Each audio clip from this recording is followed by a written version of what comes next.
ಮನುಷ್ಯನ ಜೀವನದಲ್ಲಿ ಕಷ್ಟಗಳು ಸರ್ವೇ ಸಾಮಾನ್ಯ. ಆ ಕಷ್ಟಗಳನ್ನು ಎದುರಿಸಿ ಮುನ್ನುಗ್ಗುವವನು ಜೀವನದಲ್ಲಿ ಮುಂದೆ ಬರ್ತಾನೆ. ಕಷ್ಟಗಳನ್ನು ಎದುರಿಸಲಾಗದೆ ತಮ್ಮ ಮನಸ್ಸಿನಲ್ಲಿಯೇ ಅತಿಯಾದ ದುಃಖವನ್ನು ಇಟ್ಟುಕೊಂಡು ಸದಾ ಚಿಂತೆಯಲ್ಲಿ ಕೊರಗುತ್ತಾರೆ. ಇವತ್ತಿನ ಟಾಪಿಕ್ ಕೂಡ ಇದೇ ವಿಷಯದ ಮೇಲೆ ಆಗಿರುತ್ತದೆ. ಮನಸ್ಸಿನಲ್ಲಿ ದುಃಖ ಇಟ್ಟುಕೊಂಡು ಅಸಹಾಯಕನಾಗಿ ಕಷ್ಟದ ದಿನಗಳನ್ನು ಕಳೆಯುತ್ತಿರುವ ನನ್ನ ಸ್ನೇಹಿತರಿಗೆ ಈ ಕತೆ ಹೇಳ್ತಾ ಇದ್ದೀನಿ. ಈ ಕತೆ ಕೇವಲ ಕಾಲ್ಪನಿಕ ಕತೆ ಸ್ನೇಹಿತರೆ. ಒಂದೂರಿನಲ್ಲಿ ಒಬ್ಬ ವ್ಯಕ್ತಿ ಇರ್ತಾನೆ. ಆ ವ್ಯಕ್ತಿಗೆ ಒಬ್ಬಳು ಮುದ್ದಾದ ಹೆಂಡತಿ ಹಾಗೂ ಒಂದು ಗಂಡು ಮಗು ಮತ್ತು ಹೆಣ್ಣು ಮಗು ಇರುತ್ತದೆ.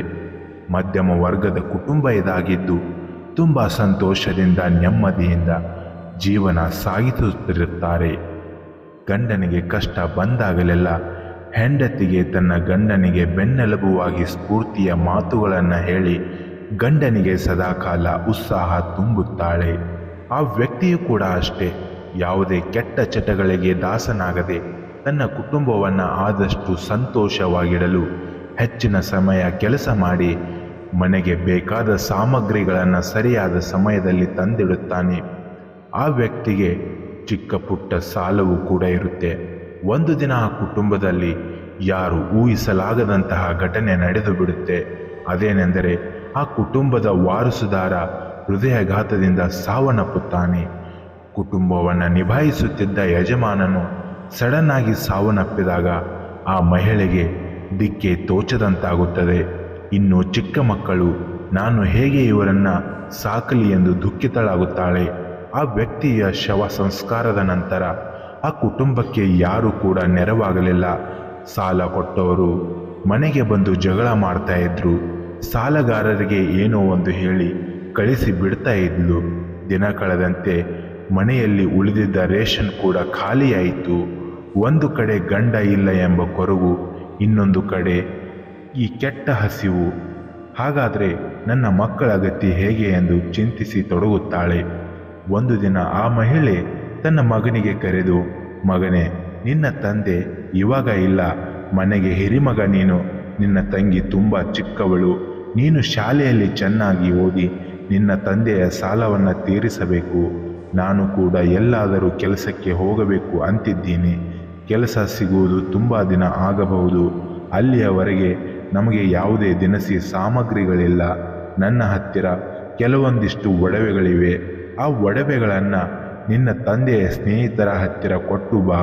ಅದರ ಬದಲಾಗಿ ಕೆಲವೊಂದಿಷ್ಟು ಹಣ ನಿನ್ನ ಕೈಗೆ ಕೊಡುತ್ತಾರೆ, ಜೋಪಾನವಾಗಿ ತೆಗೆದುಕೊಂಡು ಬಾ ಎಂದು ತನ್ನ ಮಗನಿಗೆ ಹೇಳಿ ಕಳಿಸುತ್ತಾಳೆ.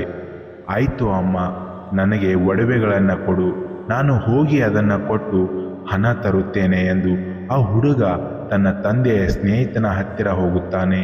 ಆ ಹುಡುಗನನ್ನು ನೋಡಿ, ನಿನ್ನ ತಂದೆ ನನ್ನ ಆಪ್ತ ಮಿತ್ರ, ಅವನು ತೀರಿ ಹೋಗಿದ್ದು ನನಗೆ ತುಂಬ ದುಃಖವಾಯಿತು, ನನ್ನಿಂದ ಏನು ಸಹಾಯ ಬೇಕು ಎಂದು ಕೇಳುತ್ತಾನೆ. ಆ ಹುಡುಗ ಹೇಳಿದ, ನನ್ನ ತಾಯಿ ಹೇಳಿದ್ದಾಳೆ, ಈ ಬಂಗಾರವನ್ನು ಕೊಟ್ಟು ಇದರ ಬೆಲೆ ಎಷ್ಟಾಗುತ್ತೋ ಅಷ್ಟು ಹಣ ತೆಗೆದುಕೊಂಡು ಬಾ ಎಂದು ಹೇಳಿದ್ದಾಳೆ. ನೀವು ಇದನ್ನು ಪರಿಶೀಲಿಸಿ ನನಗೆ ಹಣ ಕೊಡಿ, ನಾನು ನಮ್ಮ ಅಮ್ಮನಿಗೆ ಹಣ ಕೊಡಬೇಕು ಎಂದು ಹೇಳುತ್ತಾನೆ. ಆಗ ಆ ಮಾರವಾಡಿ ಹೇಳ್ತಾನೆ, ನೋಡು ಮಗು, ನೀನು ತಂದಿದ್ದ ಬಂಗಾರವನ್ನಿಟ್ಟುಕೊಂಡು ನಾನು ನನಗೆ ಹಣ ಕೊಡಬಹುದು. ಆದರೆ ಸದ್ಯದ ಪರಿಸ್ಥಿತಿಯಲ್ಲಿ ಬಂಗಾರದ ಬೆಲೆ ಪಾತಾಳಕ್ಕೆ ಕುಸಿದಿದೆ. ಕೆಲವು ದಿನಗಳು ಹೋಗಲಿ, ಬಂಗಾರದ ಬೆಲೆ ಏರಿಕೆಯಾದಾಗ ನಾನೇ ತಿಳಿಸುತ್ತೇನೆ. ಅಲ್ಲಿಯವರೆಗೂ ನೀನು ಮಧ್ಯಾಹ್ನದ ನಂತರ ಶಾಲೆ ಮುಗಿಸಿಕೊಂಡು ನನ್ನ ಅಂಗಡಿಗೆ ಕೆಲಸಕ್ಕೆ ಬಾ.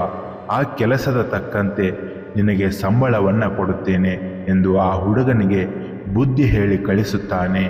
ಮನೆಗೆ ಹೋದ ಆ ಹುಡುಗ ಅಂಗಡಿಯಲ್ಲಿ ನಡೆದ ವಿಷಯವನ್ನು ಹೇಳುತ್ತಾನೆ. ಹಾಗೆ ಮರುದಿನ ಶಾಲೆ ಮುಗಿದ ನಂತರ ಕೆಲಸಕ್ಕೆ ಹೋಗಿ ಚಿಕ್ಕ ವಯಸ್ಸಿನಲ್ಲೇ ತನ್ನ ಕುಟುಂಬವನ್ನು ನಿಭಾಯಿಸಿ ಅಲ್ಪ ಸ್ವಲ್ಪ ಸಾಲ ಕಳೆಯುತ್ತಾನೆ. ತಾಯಿಗೆ ನೆರವಾಗುತ್ತಾನೆ. ತನ್ನ ತಂಗಿಗೆ ಶಾಲೆಗೆ ಕೂಡ ಸೇರಿಸುತ್ತಾನೆ. ಕೆಲವು ವರ್ಷಗಳ ನಂತರ ಆ ಮಾರವಾಡಿ ತನ್ನ ಜೊತೆ ಕೆಲಸ ಮಾಡುತ್ತಿದ್ದ ಹುಡುಗನಿಗೆ ಕರೆದು, ಮಗು, ಬಂಗಾರದ ಬೆಲೆ ಗಗನಕ್ಕೇರಿದೆ. ನಿಮ್ಮ ಮನೆಯಲ್ಲಿರುವ ಬಂಗಾರಕ್ಕೆ ಬೆಲೆ ಬಂದಿದೆ. ಮನೆಗೆ ಹೋಗಿ ನಾಳೆ ಬರುವಾಗ ನಿಮ್ಮ ಮನೆಯಲ್ಲಿರುವ ಬಂಗಾರವನ್ನು ತೆಗೆದುಕೊಂಡು ಬಾ ಎಂದು ಹೇಳಿ ಕಳಿಸುತ್ತಾನೆ. ಮನೆಗೆ ಹೋದ ಹುಡುಗ ತನ್ನ ತಾಯಿಗೆ, ಅಮ್ಮ, ಬಂಗಾರಕ್ಕೆ ಬೆಲೆ ಬಂದಿದೆ ಅಂತೆ, ನಮ್ಮ ಮನೆಯಲ್ಲಿರುವ ಬಂಗಾರವನ್ನು ತೆಗೆದುಕೊಂಡು ಬಾ ಎಂದು ಮಾಲೀಕರು ಹೇಳಿದ್ದಾರೆ, ಎಲ್ಲಿದೆ ಎಂದು ಕೇಳುತ್ತಾನೆ. ಆಗ ತಾಯಿ ಹೇಳುತ್ತಾಳೆ, ಅಲ್ಲಿರುವ ಸಣ್ಣ ಪೆಟ್ಟಿಗೆಯ ಒಳಗೆ ಬಂಗಾರ ಇದೆ ನೋಡು. ಆ ಬಂಗಾರವನ್ನು ನೋಡಿದ ಹುಡುಗ ಪರೀಕ್ಷೆಗೆ ಮುಂದಾಗುತ್ತಾನೆ. ಕೆಲವು ನಿಮಿಷಗಳ ನಂತರ ಆ ಬಂಗಾರವೆಲ್ಲ ನಕಲಿ ಎಂದು ಗೊತ್ತಾಗುತ್ತದೆ. ಭಾರವಾದ ವಸ್ತು ತಲೆಗೆ ಬಂದು ಹೊಡೆದಂತಾಗುತ್ತದೆ. ಆಶ್ಚರ್ಯವಾಗುತ್ತಾನೆ. ತನ್ನ ಕಣ್ಣುಗಳಿಂದ ನೀರು ಜುಮುಗುತ್ತದೆ. ಈ ಬಂಗಾರ ನಕಲಿ ಇರುವ ವಿಷಯವನ್ನು ನಾನು ಹೇಗೆ ಮಾಲೀಕರಿಗೆ ಹೇಳಲಿ, ಅವರಿಗೆ ಹೇಗೆ ಮುಖ ತೋರಿಸಲಿ ಎಂದು ದುಃಖವನ್ನು ತೋಡುತ್ತಾನೆ. ಮರುದಿನ ಬೆಳಿಗ್ಗೆ ಅಂಗಡಿಯ ಹತ್ತಿರ ಹೋಗಿ, ಕ್ಷಮಿಸಿಬಿಡಿ ಮಾಲೀಕರೇ, ಬಂಗಾರ ನಕಲಿ ಇದೆ ಎಂಬುದು ನಿಮಗೆ 3 ವರ್ಷಗಳ ಹಿಂದೆಯೇ ಗೊತ್ತಿದೆ ಎಂದು ನನಗೆ ನಿನ್ನೆಯೇ ಗೊತ್ತಾಯಿತು. ನೀವು ಏಕೆ ಹೀಗೆ ಮಾಡಿದಿರಿ ಎಂದು ಮಾಲೀಕರಿಗೆ ಪ್ರಶ್ನೆ ಮಾಡುತ್ತಾನೆ. ಆಗ ಮಾಲೀಕ ಹೇಳುತ್ತಾನೆ, ಮಗು, ನೀನು ನನ್ನ ಮುಂದೆ ಬಂದು ಬಂಗಾರವನ್ನು ತೆಗೆದುಕೋ ಅಂದಾಗ ನನಗೆ ನೀನು ತಂದಿದ್ದು ಬಂಗಾರ ನಕಲಿ ಇದೆ ಎಂದು ಗೊತ್ತಾಯಿತು. ನಿನ್ನ ತಂದೆಯ ದುಃಖದಲ್ಲಿ ಇದ್ದ ನಾವು ನಿಮಗೆ ಈ ಬಂಗಾರ ನಕಲಿ ಇದೆ ಎಂದು ಹೇಳಿ ಮತ್ತಷ್ಟು ದುಃಖವನ್ನು ಕೊಡಲು ನನ್ನ ಮನಸ್ಸು ಒಪ್ಪಲಿಲ್ಲ. ಆದ ಕಾರಣ ಉಪಾಯ ಮಾಡಿ ನೀನು ತಂದಿದ್ದ ನಕಲಿ ಬಂಗಾರವನ್ನು ಮರಳಿ ಕಳಿಸಿ ನಿನ್ನನ್ನು ಸಂಬಳದ ರೂಪದಲ್ಲಿ ಕೆಲಸಕ್ಕೆ ಇಟ್ಟುಕೊಂಡೆ. ಆ ಕೆಲಸದ ಅನುಭವದಿಂದ ನೀನೇ ಆ ಬಂಗಾರ ಅಸಲಿ ಇದೆ ಎಂದು ಅಥವಾ ನಕಲಿ ಇದೆ ಎಂದು ಕಂಡುಹಿಡಿದಿದ್ದೀಯಾ. ಇವಾಗ ನಿನ್ನಲ್ಲಿ ಬಂಗಾರದ ಅಂಗಡಿ ತೆಗೆಯುವಷ್ಟು ಸಾಮರ್ಥ್ಯವಿದೆ. ಸ್ವಲ್ಪ ಕಷ್ಟಪಟ್ಟು ಹಣ ಸಂಪಾದನೆ ಮಾಡು. ಮುಂದೊಂದು ದಿನ ನೀನು ಒಂದು ಅಂಗಡಿಯ ಮಾಲೀಕನಾಗುತ್ತೀಯಾ ಅಂತ ಹೇಳಿ ಆ ಹುಡುಗನಿಗೆ ಉತ್ಸಾಹ ತುಂಬುತ್ತಾನೆ. ಈ ಕತೆ ನಮಗೆ ಏನು ಹೇಳುತ್ತದೆ ಅಂದರೆ, ಎಂತಹ ಕಷ್ಟಗಳೇ ಬರಲಿ ತಾಳ್ಮೆಯಿಂದ ಆ ಕಷ್ಟವನ್ನು ಎದುರಿಸಬೇಕು. ನಮ್ಮ ಕಷ್ಟಗಳಿಗೆ ಯಾವುದೋ ರೂಪದಲ್ಲಿ ಭಗವಂತ ಬಂದು ಕಾಪಾಡುತ್ತಾನೆ. ಜೀವನದಲ್ಲಿ ನಂಬಿಕೆ ಬಹಳ ಮುಖ್ಯ.